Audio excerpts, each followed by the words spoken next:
It was just another humid Wednesday afternoon in the penthouse overlooking Seoul's financial district. The late summer haze blurred the skyline beyond floor-to-ceiling windows, casting long shadows across the mahogany desk where ledgers of legitimate business mixed seamlessly with darker accounts.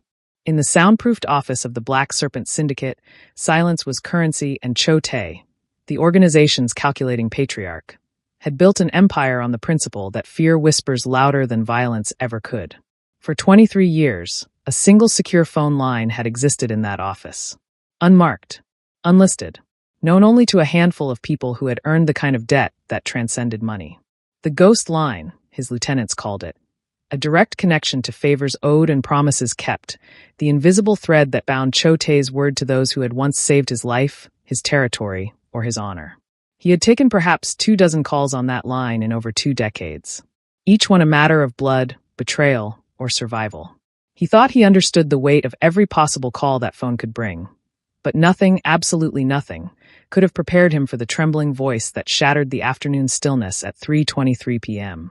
A child's voice, desperate, terrified, 9 years old, and speaking the code that only one man, long dead, should have known. Before we go any further, if stories like this move you the way they move me, make sure you subscribe. It helps these stories continue, and it tells me you want more. Kwon Jin-ho arrived at the Sterling mansion exactly 47 minutes after Cho Tae's call, driving a white utility van with faded lettering that read Metropolitan Water and Gas Services. The kind of vehicle that neighbors glanced at once and immediately forgot. He had changed during the drive, shedding the tailored black suit that marked him as the Black Serpent's chief enforcer for khaki work pants, a rumpled polo shirt, and a clipboard that lent him the tired authenticity of a man checking meters on a weekday afternoon. The mansion sat behind ornamental iron gates in one of Seoul's most exclusive neighborhoods, where old money whispered and new money shouted. Victor Sterling had chosen well. The house itself was a monument to Western ambition grafted onto Korean soil, all white columns and manicured hedges, the kind of place where screams would be mistaken for children playing in the pool. Jin-ho noted 3 security cameras before he even pressed the intercom button. One at the gate, angled to capture faces. 2 more covering the circular driveway. He kept his head at a calculated angle, visible enough to seem legitimate, obscured enough that facial recognition would struggle. Water services, he said when the intercom crackled to life. We've had reports of pressure irregularities in the area. Mandatory inspection. His Korean carried the flat, bureaucratic tone of a man who had said the same words 1,000 times. The gate opened without further questions. People with something to hide rarely wanted government services lingering at their doorstep. He drove slowly up the curved driveway, his eyes cataloging everything the cameras couldn't tell him. A silver Mercedes and a black Range Rover, both spotless. Windows on the 2nd floor with curtains drawn despite the afternoon light. A garden path leading around to the rear entrance, bordered by roses that looked expensive and untouched. No children's toys. No signs of life beyond the carefully curated perfection. The front door opened before he knocked, revealing a man in his early 40s, tall, broad-shouldered, with the kind of smile that real estate agents and politicians perfected.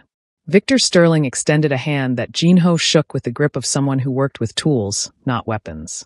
I wasn't aware of any inspection, Victor said pleasantly, though his eyes performed their own assessment. Your office didn't call ahead. Emergency protocols, sir. Jin-ho tapped the clipboard. Gas line concerns. We prefer not to announce potential hazards over the phone. Causes panic. He let a hint of apology creep into his voice. I'll be quick. Just need to check the main lines and pressure valves. Victor's smile tightened fractionally. Of course. Though I should mention, I have connections with the municipal office. I'll be verifying this visit. Jin-ho met his eyes without flinching, recognizing the threat for what it was. Please do, sir. Public safety is everyone's concern. He stepped into the foyer, and the temperature of the house hit him immediately. Not the climate-controlled coolness, but something else. The suffocating silence of a place where words were measured and weighed, where a child learned to speak in whispers. If you're still here, thank you, and don't forget to subscribe so you never miss the rest of stories like this. Victor led him through the marble foyer with the practiced ease of a man accustomed to being followed. Family portraits lined the hallway, professional shots with everyone smiling at precise angles, the kind of images that cost more than most people earned in a month. Jin-ho noticed the progression. An earlier photo showed Victor with a woman and a young girl, perhaps 6 years old. In the most recent, the girl looked older, her smile dimmer, like a light bulb losing its filament. "You'll have to forgive the opulence," Victor said, his tone carrying just enough self-deprecation to seem humble. "My wife comes from old money. I'm just a simple businessman who got lucky." He gestured to a photograph of himself shaking hands with what appeared to be a city councilman. "Import-export, mostly. Keeps me traveling, but the work is rewarding." Jinho made a non-committal sound, his eyes scanning the pristine living room they passed. Everything was expensive and deliberately displayed. Crystal decanters. Leather-bound books that had never been opened. The kind of wealth that screamed rather than whispered. "The gas lines you mentioned," Victor continued, positioning himself between Jinho and the staircase leading to the second floor. "I had the entire house inspected when we moved in 3 years ago. Top contractors. I keep meticulous records." He pulled out his phone with theatrical efficiency.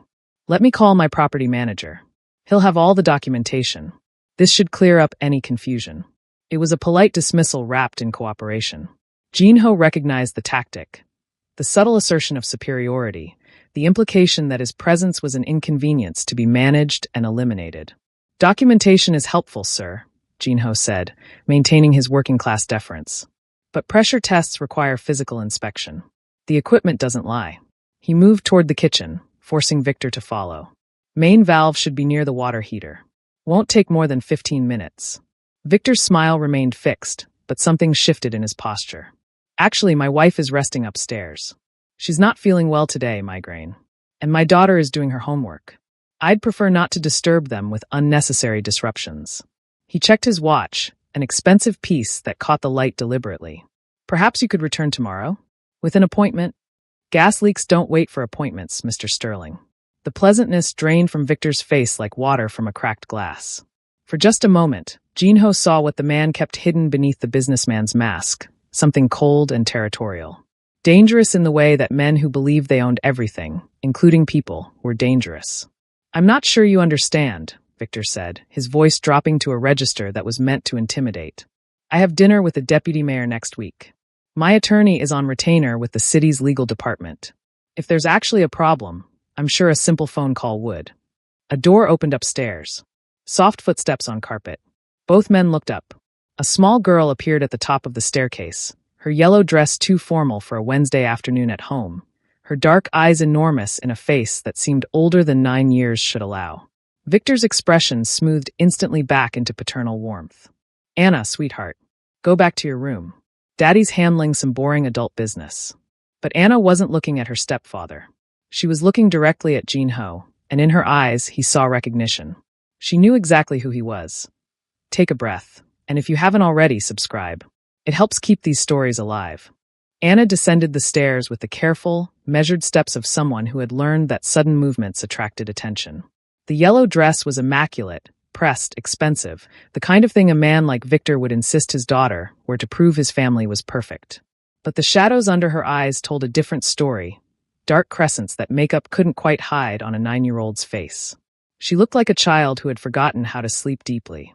"I'm sorry, Daddy," she said, her voice carrying a practiced politeness that made Jinho's jaw tighten. "I heard voices. I thought maybe Mom was awake."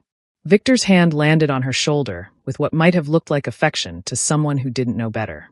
Jinho saw the way Anna's spine stiffened, the micro-flinch she couldn't quite suppress. "Mommy needs her rest, remember? We talked about this." His fingers tightened fractionally.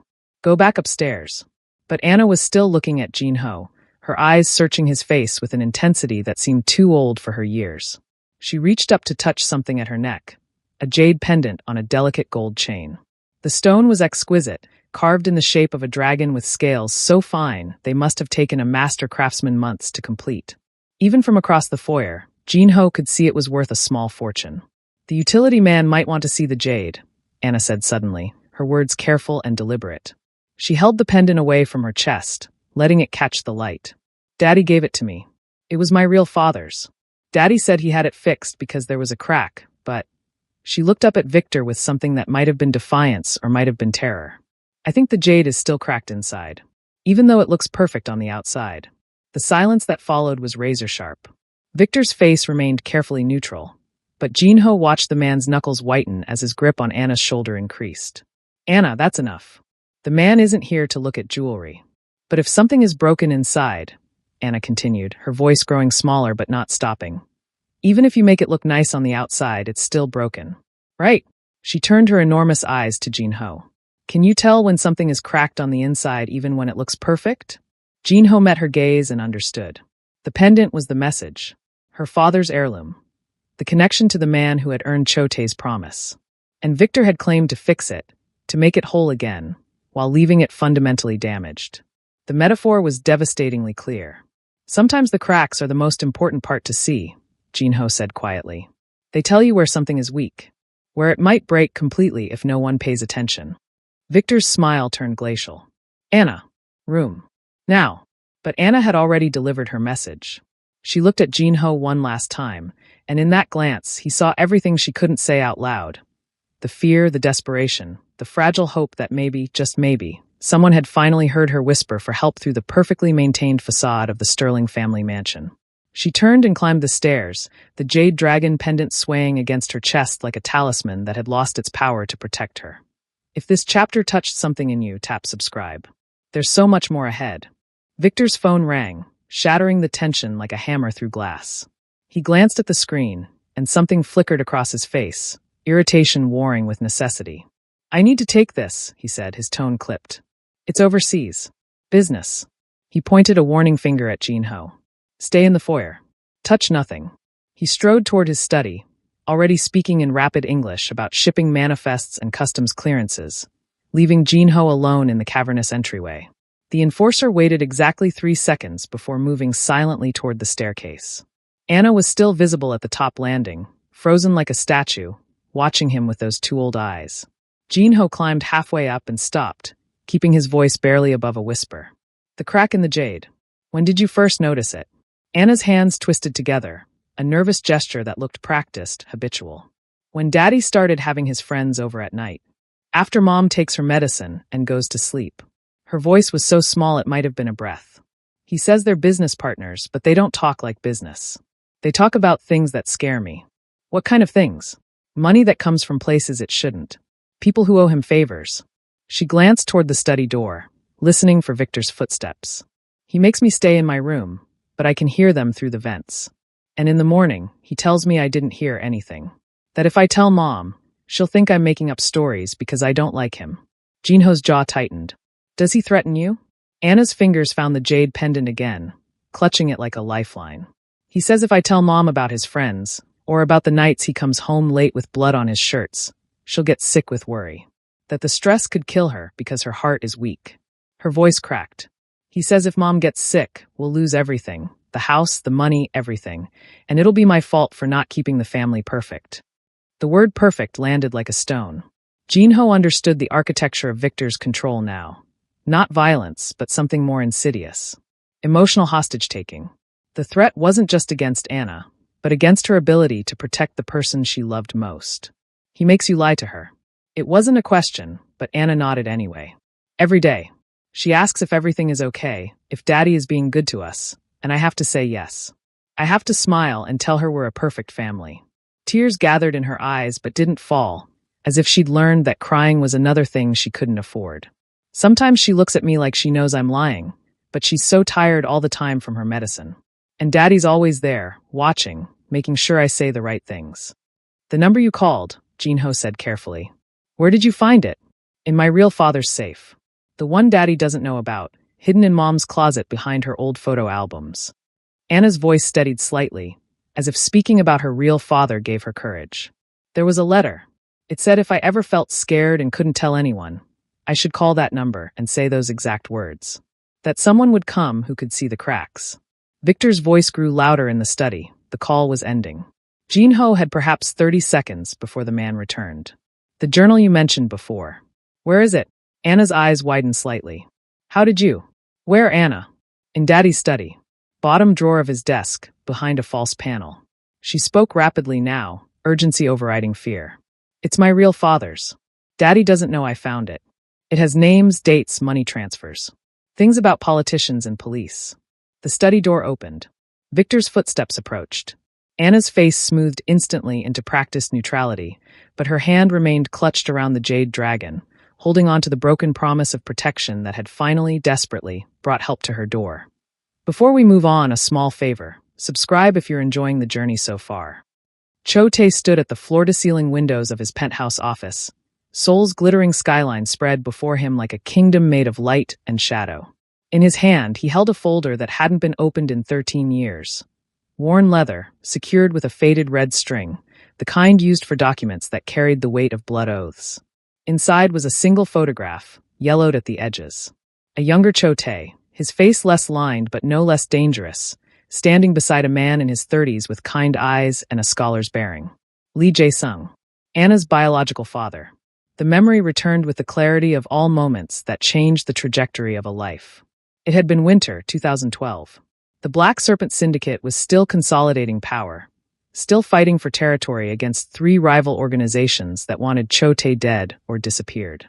Intelligence had warned of an ambush, a coordinated strike planned for the following week during a port meeting that Cho-tae couldn't afford to miss. Lee Jae-sung had been an accountant then, a civilian drawn into the syndicate's orbit by circumstance rather than choice. He managed legitimate front companies, kept 2 sets of books with meticulous precision, and asked no questions about where the money truly came from. Quiet, unremarkable, forgettable, until the night he appeared at Cho-tae's emergency safe house with a briefcase full of documents he'd stolen from the deputy commissioner's private office. Complete operational plans for the ambush, including the names of 3 corrupted officers within Cho-tae's own organization. Information that should have been impossible to obtain. Information that had cost Lee everything. "They'll know it was me by morning," Lee had said, his hands remarkably steady as he laid out the evidence. "I'll have to disappear. My wife, my daughter, they can't know where I've gone. It's the only way to keep them safe." Cho-tae remembered studying the man, searching for the angle, the hidden price. "What do you want in return?" Lee had pulled out a slip of paper, writing down a phrase in careful characters. "My daughter is 3 years old. If something happens to me, if she ever needs help and speaks these words, promise me you'll protect her. Not because of what I've done for you, but because she'll be innocent of all of this." He'd looked up then, his kind eyes suddenly fierce. "Promise me she'll never become collateral damage in our world." It was a foolish request. Children were leveraged tools, complications. Cho-tae should have refused. Instead, he'd given his word. Lee had vanished that night into the syndicate's relocation network. The ambush was averted. The corrupted officers were dealt with quietly. And 6 years later, word had reached Cho-tae through channels that Lee Jae-sung was dead. A car accident in a city whose name didn't matter, leaving behind a widow and a daughter who would never know what their husband and father had truly sacrificed. Cho-tae had ensured the widow received a generous settlement from a fabricated insurance policy. He'd monitored them from a distance, satisfied that Anna's mother had found stability, then remarried a respectable businessman named Victor Sterling. He'd thought the debt was settled. Now, looking at Lee's photograph, Cho-tae felt something he rarely allowed himself to feel: regret. He'd been watching the wrong variables. He'd ensured financial security, while missing the predator who'd disguised himself as a savior. His phone buzzed. A message from Jin-ho, encrypted and brief. Journal confirmed. Evidence extensive. Subject becoming volatile. Request extraction protocol. Cho-tae set down the photograph and picked up his secure line, his voice carrying the cold finality of a promise 13 years overdue. Extract the child and the mother. Neutralize Sterling's leverage. Use whatever resources necessary. He paused, looking at Lee's face one last time. And Jin-ho, make sure Anna knows her father's favor is finally being repaid. Some debts, he thought, could only be settled by keeping the promises made to dead men.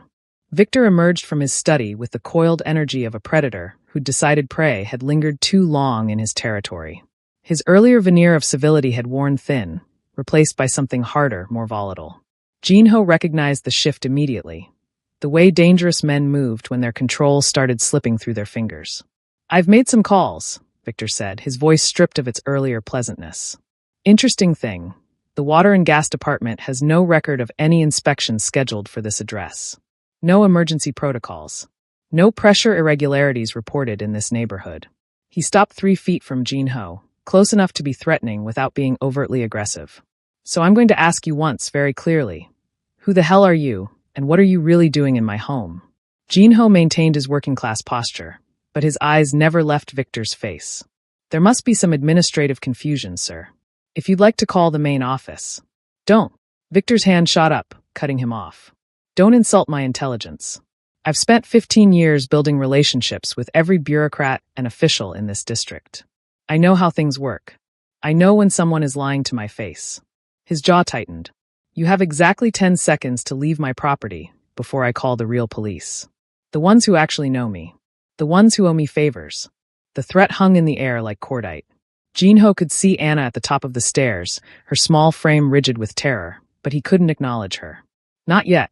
Victor was spiraling, his carefully constructed world beginning to crack, and men like him were most dangerous when cornered. I understand your concern, Mr. Sterling, Jinho said evenly. I'll leave and contact my supervisor to clarify the situation. You do that. Victor pulled out his phone, holding it like a weapon. And while you're at it, explain to your supervisor why I'm filing a formal complaint for harassment and trespassing. I'm sure the deputy commissioner will be very interested in your department's procedures. Jinho turned toward the door, but Victor wasn't finished. His attention snapped to Anna, still frozen on the stairs, and something ugly twisted across his features. The mask finally, completely falling away. Anna. His voice could have cut steel. Come here. Now. She descended slowly, each step a small act of courage or resignation. When she reached the foyer, Victor's hand clamped onto her shoulder with enough force to make her wince. Jinho's muscles tensed, but he forced himself to remain still, to let this play out. Tell this man you're sorry, Victor said, his fingers digging into Anna's small shoulder. Tell him you made up stories about broken jade and cracks, and whatever nonsense you were babbling about. Tell him you have an overactive imagination, and you're sorry for wasting his time. Anna's eyes found Jinho's face, and he saw the question there. The desperate plea to know if help was real, or if this was just another adult who would walk away and leave her drowning. I said apologize. Victor's grip tightened. Now Anna. But something had shifted in the child. Perhaps it was Jinho's presence, or the memory of her father's letter, or simply the accumulation of too many forced lies, too many perfect smiles, too many nights listening to threats through the vents. Her small body straightened, and when she spoke, her voice was quiet but unbreakable. No. The single syllable fell like a grenade. Victor's face went white, then red, then something worse, a cold, calculating fury that promised consequences.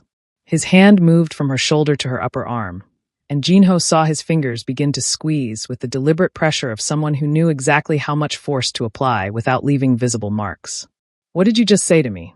Anna's eyes never left Jinho's face, and in that moment, she looked exactly like her father. Kind eyes turned fierce with the courage of someone who'd decided truth mattered more than safety. I said no. I'm not apologizing for telling the truth anymore. The silence that followed was absolute, the kind of quiet that precedes earthquakes. Victor's face cycled through expressions too quickly to catalog, shock, rage, disbelief, before settling into something far more dangerous.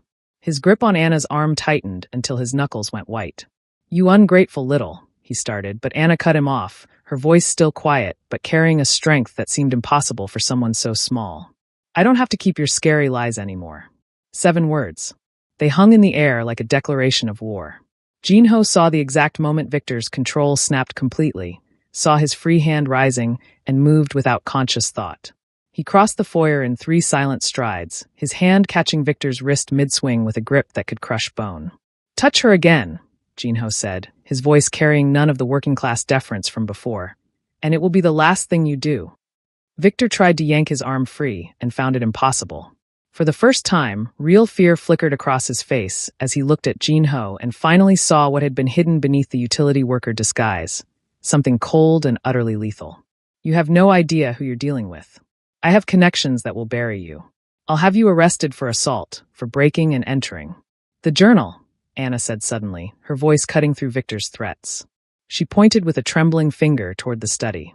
Mom's closet. Behind the photo albums in the false panel. That's where I found the number. That's where Daddy keeps my real father's journal. Victor's face went gray. Anna, shut your mouth right now. But she was looking at Jinho, and in her eyes was the desperate relief of someone who'd been drowning and finally felt solid ground. My real father wrote everything down. About Daddy's business partners. About the money he takes from the Jade Lotus gang to help them move drugs through the port. About the politicians he pays to look the other way. About the police captain who helps him hide evidence. Her words came faster now, a dam breaking. Daddy told me the journal was destroyed, but he lied. He kept it because it has information he uses to threaten people, to make sure they stay quiet. Jin-ho released Victor's wrist and stepped between the man and Anna, a physical barrier that Victor would have to go through to reach her. Anna, Jin-ho said gently, never taking his eyes off Victor. Go upstairs. Check on your mother. Don't come down until I call for you. She's not going anywhere, Victor snarled, but his voice had lost its authority. He was calculating now. Jin-ho could see it, weighing options, considering exits, realizing that whatever carefully constructed protection he'd built was collapsing. Yes, she is. Jin-ho's hand moved to his phone, and he pressed a single button. Outside, through the windows, Victor could see 3 black cars pulling smoothly into the circular driveway. Men emerged from them with the coordinated precision of trained operators. Not police, not government, but something that made Victor's face drain of remaining color. You called the Mafia, Victor whispered, the realization hitting him like a physical blow. You're one of them. No, Anna said from behind Jin-ho, her voice carrying a strange mix of fear and triumph. He called the favor. The one my real father saved for me. Jin-ho kept his eyes locked on Victor as men entered through the front door with quiet efficiency, fanning out to secure the room. The journal will be retrieved. Your connections will be documented. And every name in that book will learn exactly what kind of man you really are. He paused, letting the weight sink in. You built your life on lies and leverage, Sterling. Today, both run out. One of Jin-ho's men appeared at the study door, holding a leather-bound journal with pages worn from repeated reading. He nodded once, confirmation. Victor's legs seemed to give out. He stumbled backward, his face a mask of disbelief and growing horror as he understood that the perfect empire he'd constructed, the family he'd controlled, the lies he'd enforced, all of it was unraveling in a single afternoon because one small girl had finally found the courage to speak the truth. Anna stood behind Jin-ho, her hand still clutching the jade dragon pendant, and for the first time in 3 years, she looked like a child who might remember how to breathe freely. Victor's survival instincts kicked in with the clarity of a cornered animal. His eyes darted toward the rear hallway, calculating distances, mapping escape routes he'd probably rehearsed in paranoid moments. Jin-ho saw the decision crystallize and made no move to stop him. Let him run. Let him feel the hope of escape before it was crushed. Victor bolted toward the back of the house, his expensive shoes slipping on the marble as he ran. He crashed through the kitchen, yanked open the door to the garden, and stopped dead. 3 more Black Serpent operatives stood in a semicircle on the stone patio, their presence as immovable as mountains. Beyond them, 2 additional men flanked the garden gate. Every exit was sealed. Victor spun back toward the house, breathing hard, his carefully groomed hair falling across his forehead. For a moment, Jin-ho thought he might try to fight. Desperate men sometimes chose violence when cornered, but then Victor's shoulders sagged. He'd built his power on manipulation and leverage, not physical confrontation, and he knew when the game was lost. What do you want? Victor asked, his voice hoarse. Money? I have accounts. Offshore holdings. I can transfer. We don't want your money, Jin-ho said quietly, stepping into the kitchen doorway. Behind him, Anna remained in the foyer with 2 female operatives who had arrived to ensure she felt safe. We want justice. And more importantly, we want you erased from their lives. Victor's face twisted with something between rage and desperation. You can't touch me. If I disappear, if something happens to me, people will ask questions. Important people.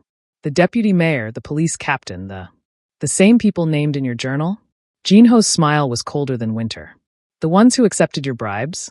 Facilitated your operations? They're not going to ask questions, Sterling. They're going to run for cover the moment your name becomes radioactive.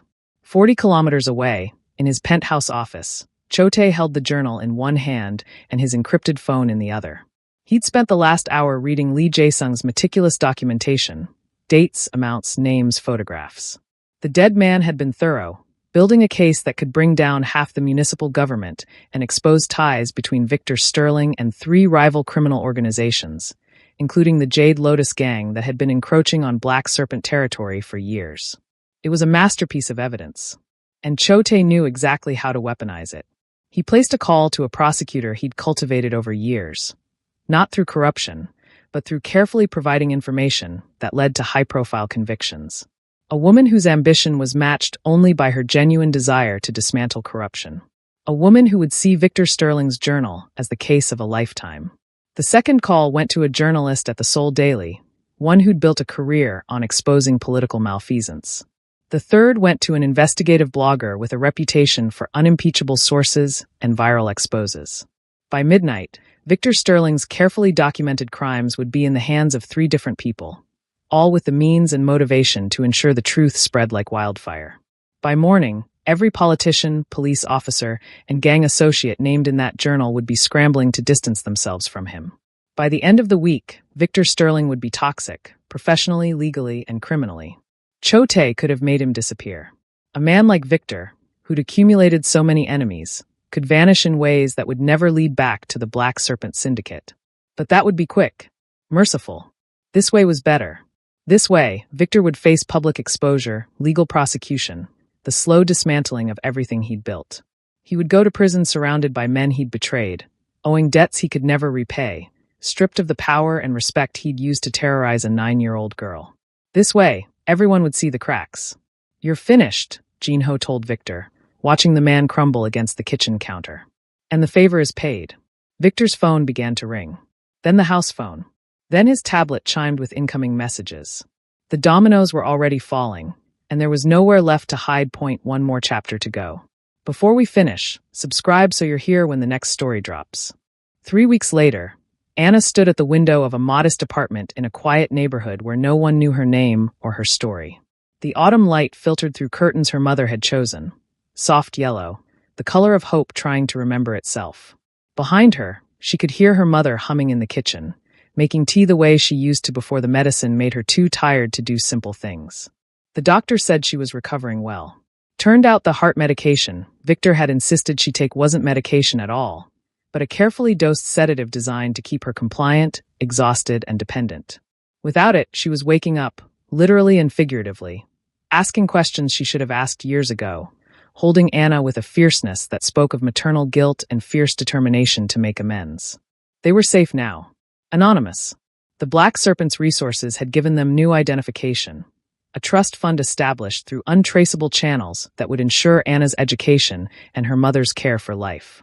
The apartment wasn't a mansion, but it had something the Sterling house never had: the ability to breathe without measuring every word, every movement, every smile.